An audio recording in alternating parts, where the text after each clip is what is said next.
नमस्कार बंधुरा नतून एक भिडियोते तुम्हारे सकलके स्वागतम। तुम्हारे संगे रयेछि आमि सुब्रत। तो आजकेर এই ভিডিওতে নতুন একটা চাকরির বিজ্ঞপ্তি নিয়ে চলে এলাম। 5 কেন্দ্রীয় বাহিনী যথাক্রমে বিএসএফ, সিআরপিএফ, সিআইএসএফ, এসএসবি এবং আইটিবিপিতে নতুন নিয়োগের বিজ্ঞপ্তি প্রকাশিত হলো এবং অনলাইনে ফর্ম ফিল আপ শুরু হয়ে গেল। এখানে তোমরা ছেলে মেয়ে সকলে আবেদন করতে পারবে এবং ভারতীয় নাগরিক হয়ে থাকলে তোমরা কিন্তু অনলাইন মোডে অ্যাপ্লাই করতে পারবে। তো আজকের এই ভিডিওতে এই নতুন রিক্রুটমেন্টের অফিসিয়াল বিজ্ঞপ্তি নিয়ে আলোচনা করব। তোমাদের এখানে কোন কোন ফোর্সে অর্থাৎ বিএসএফ, সিআরপিএফ, সিআইএসএফ, আইটিবিপি এবং এসএসবিতে কত কত ভ্যাকান্সি প্রকাশিত হয়েছে, সেই সঙ্গে আবেদন করতে গেলে শিক্ষাগত যোগ্যতা কী লাগছে, বয়সসীমা কী চাওয়া হয়েছে, কত বেতন দেওয়া হবে, সেই সঙ্গে তোমাদের সিলেকশন প্রসেসটা কী রয়েছে, পরীক্ষার সিলেবাস, পিএমটি এবং পিইটি অর্থাৎ শারীরিক মাপজোপ কী রয়েছে, শারীরিক সক্ষমতার পরীক্ষায় কী কী ইভেন্ট রয়েছে, অ্যাপ্লাই করতে গেলে অ্যাপ্লিকেশন ফিস তোমাদের কত লাগছে, আবেদন করার শেষ তারিখ কবে, সমস্ত কিছু পরপর জানাবো আজকের এই ভিডিওটির মাধ্যমে। তো গুরুত্বপূর্ণ একটি ভিডিও, অবশ্যই ভিডিওটি লাইক এবং শেয়ার করে দিও। আর নতুন দর্শক হয়ে থাকলে চাকরি সংক্রান্ত নিত্য নতুন গুরুত্বপূর্ণ আপডেট পাওয়ার জন্য চ্যানেলটিকে সাবস্ক্রাইব করে নিয়ে পাশে থাকা বেল বাটনে ক্লিক করে অল নোটিফিকেশন অপশানটিকে অন করে রাখবে। লেটেস্ট আপডেট তোমরা পেয়ে যাবে। ওকে, তো বন্ধুরা অনস্ক্রিন তোমরা দেখতে পাচ্ছ অফিসিয়াল বিজ্ঞপ্তি ওপেন করলাম। দেখো তোমাদের এই রিক্রুটমেন্টটি করা হচ্ছে ইউনিয়ন পাবলিক সার্ভিস কমিশনের মাধ্যমে। তো এখানে দেখতে পাচ্ছ এক্সামিনেশন নোটিশ নাম্বারটা উল্লেখ করা আছে এবং ডেট এখানে উল্লেখ করা আছে, যেখানে বলা হচ্ছে তোমাদের ফর্ম ফিল আপের লাস্ট ডেট রয়েছে আগামী 14/5/2024, 14ই মে 2024 পর্যন্ত অনলাইন মোডে অ্যাপ্লাই করা যাবে। এখানে তোমাদের বলা হচ্ছে central arm police forces assistant commandants examination 2024। তো এখানে তোমাদের কিন্তু 5 কেন্দ্রীয় বাহিনীতে এই রিক্রুটমেন্টটি করা হচ্ছে। আচ্ছা, এরপরে দেখো তোমাদের এখানে বলা হচ্ছে হাউ টু অ্যাপ্লাই। এখানে অনলাইন মোডে অ্যাপ্লাই করতে হবে। অফিসিয়াল ওয়েবসাইট বলা হয়েছে https://www.upsconline.nic.in। এই অফিসিয়াল ওয়েবসাইটের মাধ্যমে তোমাদের কিন্তু অনলাইনে অ্যাপ্লাই করতে হবে, ঠিক আছে। নেক্সট দেখো তোমাদের এখানে বলা হচ্ছে তোমাদের এখানে অ্যাপ্লিকেশন ফর্ম মডিফিকেশনের ডেট দেওয়া হয়েছে, যেটা তোমাদের 15/5/2024 থেকে 21/5/2024 মধ্যে তোমরা কিন্তু মডিফিকেশন করতে পারবে। এবারে দেখো তোমাদের এখানে বলা হয়েছে তোমাদের এখানে 5 কেন্দ্রীয় বাহিনী অর্থাৎ border security force BSF, central reserve police force অর্থাৎ সিআরপিএফ, সেই সঙ্গে CISF central industrial security force, ITBP Indo Tibetan border police এবং সেই সঙ্গে সশস্ত্র সীমাবল বা এসএসবি, এই 5 কেন্দ্রীয় বাহিনীতে তোমাদের কিন্তু অ্যাসিস্ট্যান্ট কমান্ড্যান্ট পোস্টে রিক্রুটমেন্টটি করা হচ্ছে এবং এই রিক্রুটমেন্টে তোমাদের লিখিত পরীক্ষা নেওয়া হবে আগামী 4 আগস্ট 2024 তারিখে, ঠিক আছে। এবং তোমাদের এখানে টেন্টেটিভ ভ্যাকান্সি দেওয়া রয়েছে। এখানে বলা হয়েছে বিএসএফে তোমাদের ভ্যাকান্সি রয়েছে 186টি, সিআরপিএফে 120টি, সিআইএসএফে 100টি, এছাড়া আইটিবিপিতে তোমাদের 58টি এবং এসএসপিতে 42টি ভ্যাকান্সি রয়েছে। তো মোট তোমাদের কিন্তু 506টি ভ্যাকান্সি এখানে পাবলিশ করা হয়েছে, ঠিক আছে।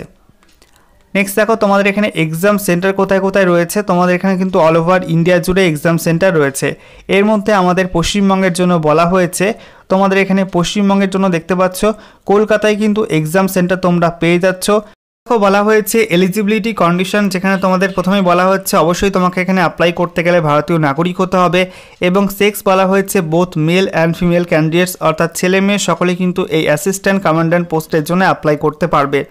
এরপরে দেখো তোমাদের এখানে বয়সসীমা বলা হয়েছে 1 আগস্ট 2024, এই তারিখ অনুযায়ী তোমাদের 20 থেকে 25-এর মধ্যে কিন্তু বয়সসীমা হতে হবে। সেই সঙ্গে তোমাদের এখানে বয়সের ছাড় রয়েছে, বলা হচ্ছে এসসি এসটি ক্যাটাগরির প্রার্থীরা 5 বছর বয়সের ছাড় পেয়ে যাবে এবং সেই সঙ্গে ওবিসি ক্যাটাগরির প্রার্থীরা কিন্তু 3 বছর এখানে বয়সের ছাড় পেয়ে যাবে, ঠিক আছে। নেক্সট দেখো তোমাদের এখানে বলা হচ্ছে শিক্ষাগত যোগ্যতা।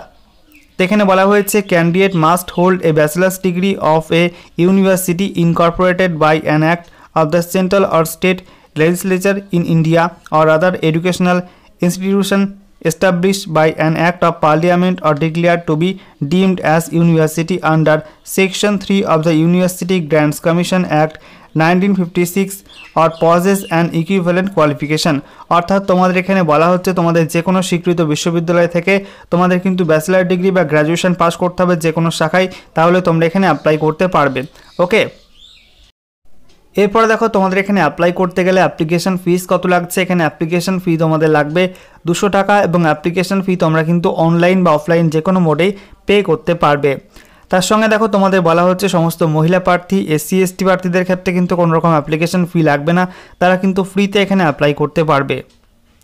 নেক্সট দেখো তোমাদের এখানে বলা হয়েছে হাউ টু অ্যাপ্লাই, তোমরা এখানে অ্যাপ্লাই করবে কীভাবে, অফিসিয়াল ওয়েবসাইট দেওয়া আছে https://www.upsconline.nic.in, এই অফিসিয়াল ওয়েবসাইটের মাধ্যমে তোমরা এখানে অ্যাপ্লাই করতে পারবে। ঠিক আছে,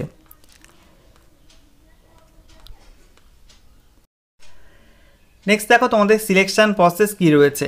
এখানে বলা হচ্ছে প্রথমে তোমাদের লিখিত পরীক্ষা নেওয়া হবে। লিখিত পরীক্ষায় দুটি পেপার রয়েছে, পেপার 1 এবং পেপার 2। তো পেপার 1-এর পরীক্ষা নেওয়া হবে সকাল 10টা থেকে বেলা 12টা পর্যন্ত, এবং পেপার 2-এর পরীক্ষা নেওয়া হবে বেলা 2টো থেকে 5টা পর্যন্ত। পেপার 1 এবং পেপার 2 দুটি পরীক্ষায় কিন্তু একই দিনে নেওয়া হবে, আগামী 4 আগস্ট 2024 তারিখ এই দুটি পেপারে পরীক্ষা নেবে। ঠিক আছে, এরপর দেখো তোমাদের এখানে বলা হচ্ছে পেপার 1 এবং পেপার 2-এর সিলেবাস কী রয়েছে। তো paper 1 general ability and intelligence, এখানে তোমাদের 250 নম্বরের পেপার থাকবে। এখানে পরীক্ষার প্রশ্ন হবে ইংরাজি এবং হিন্দি ভাষায়, সেই সঙ্গে তোমাদের পরীক্ষার প্রশ্নগুলো হবে অবজেক্টিভ এমসিকিউ টাইপের। এরপরে দেখো পেপার 2-এর পরীক্ষা নেওয়া হবে, যেখানে তোমাদের জেনারেল স্টাডিজ, এসে অ্যান্ড কম্প্রিহেনশন থেকে প্রশ্ন করা হবে। টোটাল তোমাদের 200 নাম্বার রয়েছে পেপার 2-এ। পেপার 2-এর প্রশ্ন হবে ইংরাজি এবং হিন্দি ভাষায়। ঠিক আছে, আচ্ছা এরপরে দেখো তোমাদের এখানে পিইটির মধ্যে কী কী ইভেন্ট রয়েছে। তো এখানে বলা হচ্ছে তোমাদের প্রথমে 100 মিটার রান পুরুষদের ক্ষেত্রে 16 সেকেন্ডে কভার করতে হবে, মহিলাদের ক্ষেত্রে 18 সেকেন্ডে কভার করতে হবে। তারপর 800 মিটার রান পুরুষদের ক্ষেত্রে 3 মিনিট 45 সেকেন্ডে কভার করতে হবে, এবং মহিলাদের ক্ষেত্রে 4 মিনিট 45 সেকেন্ডে কভার করতে হবে। এরপর রয়েছে লং জাম্প, যেখানে তোমাদের পুরুষদের ক্ষেত্রে 3.5 মিটার, মহিলাদের ক্ষেত্রে 3 মিটার, যেখানে তোমাদের পুরুষ মহিলা উভয় ক্ষেত্রে কিন্তু 3টি করে চান্স তোমরা পেয়ে যাবে। ঠিক আছে, তারপরে দেখো শর্টপুট তোমাদের রয়েছে 7.26 কেজি, যেখানে তোমাদের পুরুষদের ক্ষেত্রে 4.5 মিটার এবং মহিলাদের ক্ষেত্রে কিন্তু শর্টপুট নেই। ঠিক আছে, আচ্ছা এরপরে দেখো তোমাদের বলা হয়েছে ইন্টারভিউ নেওয়া হবে। ইন্টারভিউয়ের পর তোমাদের ফাইনাল সিলেকশন বা মেরিটের মাধ্যমে তোমাদের এখানে সিলেকশনটা করা হবে। এখানে দেখতে পাচ্ছ পেপার 1-এ তোমাদের ডিটেল সিলেবাস দেওয়া রয়েছে, তোমাদের কোন কোন সাবজেক্টে কী কী পড়তে হবে সেগুলো তোমাদের এখানে উল্লেখ করা আছে। তারপরে পেপার 2-এর সিলেবাস এখানে দেওয়া আছে, ডিটেল সিলেবাস তোমরা কিন্তু এখান থেকে চেক আউট করতে পারবে। ঠিক আছে, নেক্সট দেখো ফিজিক্যাল স্ট্যান্ডার্ড, অর্থাৎ তোমাদের শারীরিক মাপজোপ কী লাগবে। এখানে বলা হচ্ছে প্রথমে তোমাদের পুরুষদের ক্ষেত্রে হাইট লাগবে 165 সেমি, মহিলাদের ক্ষেত্রে হাইট লাগবে 157 সেমি। চেস্ট লাগবে তোমাদের পুরুষদের ক্ষেত্রে না ফুলে 81 সেমি, ফুলে তোমাদের কিন্তু মিনিমাম 86 সেমি করতে হবে। মহিলাদের ক্ষেত্রে কিন্তু চেস্ট লাগবে না। তার সঙ্গে দেখো ওয়েট বলা হয়েছে পুরুষদের মিনিমাম ওজন হতে হবে 50 কেজি, আর তোমাদের মহিলাদের ওজন হতে হবে 46 কেজি। ঠিক আছে, সঙ্গে দেখো তোমাদের কিছু মেডিকেল স্ট্যান্ডার্ড উল্লেখ করা আছে। এখানে তোমাদের আইসাইট কী লাগবে, সেই সঙ্গে দেখো তোমাদের এখানে আর কী মেডিকেল স্ট্যান্ডার্ড এখানে লাগবে সেগুলো তোমাদের পরপর উল্লেখ করা আছে, এবং তোমাদের এখানে বয়স অনুপাতে এবং সেই সঙ্গে তোমাদের এখানে হাইট অনুপাতে কত ওজন হতে হবে সেগুলো তোমাদের কিন্তু এখানে পরপর চার্ট দেওয়া আছে, এখান থেকে তোমরা দেখতে পারবে। আমি এই অফিসিয়াল বিজ্ঞপ্তি আমাদের টেলিগ্রাম চ্যানেলে আপলোড করে দেবো, সেখান থেকে তোমরা কিন্তু চেক আউট করতে পারবে। ওকে।